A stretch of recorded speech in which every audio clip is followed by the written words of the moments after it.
H D. Kumaraswamy 8 ತಿಂಗಳ ಆಡಳಿತ ಬಿಚ್ಚಿಟ್ಟ BJP tweet ಇದು. ಲೋಕಸಭಾ ಚುನಾವಣಾ ದಿನಾಂಕ ಘೋಷಣೆಯಾಗ್ತಿದ್ದಂತೆ ವಾಕ್ ಸಮರಕ್ಕೆ ಚಾಲನೆ ಸಿಕ್ಕಿದೆ. ಚುನಾವಣಾ ಆಯೋಗ ವೇಳಾಪಟ್ಟಿಯನ್ನ ಪ್ರಕಟಿಸಿದೆ. ಕರ್ನಾಟಕದಲ್ಲಿ ಏಪ್ರಿಲ್ 18 ಮತ್ತೆ 23ರಂದು 2 ಹಂತಗಳಲ್ಲಿ ಮತದಾನ ನಡೆಯುತ್ತೆ. ಸೋಮವಾರ ಕರ್ನಾಟಕದ ಪ್ರತಿಪಕ್ಷ ಬಿಜೆಪಿ ಕಾಂಗ್ರೆಸ್ ಜೆಡಿಎಸ್ ಸಮ್ಮಿಶ್ರ ಸರ್ಕಾರವನ್ನ ಟಾರ್ಗೆಟ್ ಮಾಡಿದೆ. ಅದರಲ್ಲೂ ಮುಖ್ಯಮಂತ್ರಿ ಎಚ್.ಡಿ. ಕುಮಾರಸ್ವಾಮಿ 8 ತಿಂಗಳಲ್ಲಿ ಏನ್ ಮಾಡಿದ್ರು ಅಂತ ಲೇವಡಿ ಮಾಡಿದೆ.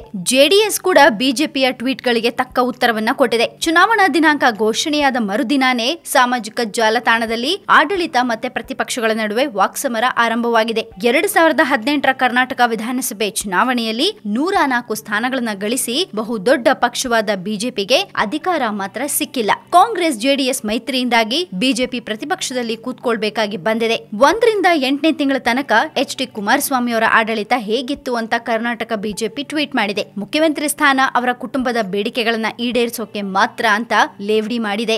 ಜೆಡಿಎಸ್ ಬಿಜೆಪಿಯ ಟ್ವೀಟ್ಗೆ ತಿರುಗೇಟ್ ಕೊಟ್ಟಿದ್ದ ಕಳೆದ 8 ತಿಂಗಳಲ್ಲಿ ಬಿಜೆಪಿ ಏನ್ ಮಾಡಿದೆ ಅನ್ನೋ ಪಟ್ಟಿಯನ್ನ ಕೊಟ್ಟಿದ್ದಾರೆ. ಕರ್ನಾಟಕಕ್ಕೆ ಸುಳ್ಳು ಹೇಳೋದ್ರಲ್ಲಿ ಬಿಜೆಪಿ ನಿಸ್ಸೀಮ ಅಂತ ಜೆಡಿಎಸ್ ಟೀಕಿಸಿದೆ. ಟ್ವೀಟ್ಗೆ ಉತ್ತರ ಕೊಡೋಕೆ ನಮ್ಮನ್ನ ಕಾಪಿ ಮಾಡಿದ್ದೀರಾ, ನಿಮ್ಮಲ್ಲಿ ಸಿನಿಮಾ ನಿರ್ಮಾಪಕರಿದ್ದಾರೆ, ಉತ್ತರ ಕರ್ನಾಟಕ ಕಲಾವಿದರಿದ್ದಾರೆ ಅಂತ ಬಿಜೆಪಿ ಛೇಡಿಸಿದೆ. ಈ ಬಾರಿ ಬಿಜೆಪಿಗೆ ಲೋಕಸಭಾ ಚುನಾವಣೆ ತಯಾರಿ ಸಲೀಸು. ಯಾವುದೇ ಪ್ರಣಾಳಿಕೆಯನ್ನ ಸಿದ್ಧಪಡಿಸಬೇಕಾದ ಕಷ್ಟ ಇಲ್ಲ. 2014ರ ಚುನಾವಣಾ ಪ್ರಣಾಳಿಕೆಯನ್ನೇ ಮತ್ತೊಮ್ಮೆ ಮುದ್ರಿಸಿದ್ರೆ ಆಗೋಯ್ತು. ಹ್ಯಾಶ್ಟ್ಯಾಗ್ ಈಡೇರದ ಭರವಸೆಗಳು ಅಂತ ವ್ಯಂಗ್ಯ ಮಾಡಿದೆ. ಇನ್ನು ಜೆಡಿಎಸ್ ಒಂದು ಅಪಾಯಕಾರಿ ಪಕ್ಷ. ಅತಂತ್ರ ಬಂದ್ರೆ ಆಟ ಆಡುತ್ತೆ, ಅವಕಾಶ ಸಿಕ್ಕರೆ ಮೋಸ ಮಾಡುತ್ತೆ, ಸಾಧ್ಯವಿದ್ರೆ ಆಳುತ್ತೆ. ಇಂಥ ಪಕ್ಷಕ್ಕೆ ಜನ ಯಾಕೆ ಓಟ್ ಹಾಕ್ತಾರೋ ಗೊತ್ತಿಲ್ಲ ಅಂತ ಜನರೊಬ್ರು ಕೂಡ ಪ್ರತಿಕ್ರಿಯೆ ಕೊಟ್ಟಿದ್ದಾರೆ. ಒಟ್ಟು ಚುನಾವಣೆ ಹತ್ರ ಬಂತು ಅಂದ್ರೆ ಇದೆಲ್ಲ ತುಂಬಾನೇ ಕಾಮನ್. ಚುನಾವಣೆ ಇಲ್ದೇ ಇರೋ ಟೈಮ್ ನಲ್ಲಿ ಒಬ್ರ ಮೇಲೆ ಒಬ್ರು ಈ ರೀತಿ ವಾಕ್ ಸಮರ ನಡೆಸ್ತಾನೆ ಇರ್ತಾರೆ. ಇನ್ನು ಚುನಾವಣೆ ಹತ್ರ ಬರ್ತಾ ಇರ್ಬೇಕಾದ್ರೆ ಕೇಳ್ಬೇಕಾ, ಒಬ್ರ ಮೇಲೊಬ್ರು ಎಲ್ಲಾ ರೀತಿಯ ಆರೋಪಗಳನ್ನ ಮಾಡ್ತಾ ಕೂತ್ಕೋತಾರೆ. ಬಟ್ ಇದುವರೆಗೂ ಯಾರಾದ್ರೂ ಒಬ್ರಾದ್ರೂ